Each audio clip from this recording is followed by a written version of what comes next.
I didn't invent the time machine to win at gambling. I can't lose. I invented a time machine to travel through time. Hey, Doc, I'm all for that. What's wrong with making a few bucks on the side?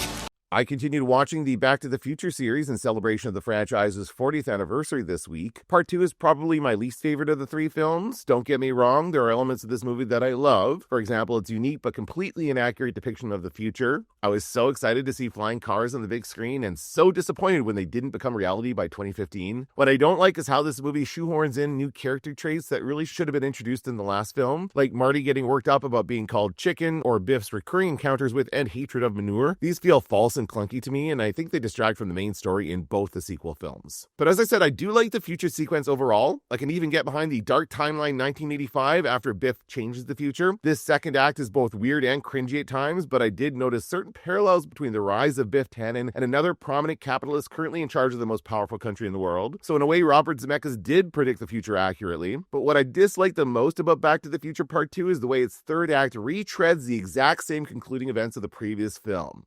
I hate that they have to go back to the exact same day in 1955.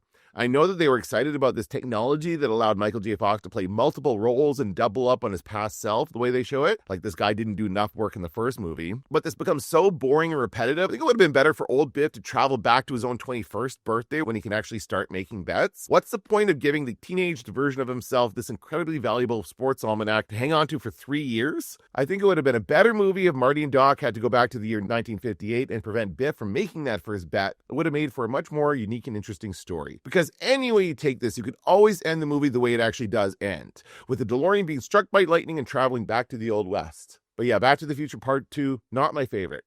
How about you? Do you like this one? Let me know in the comments below. See you at the movies.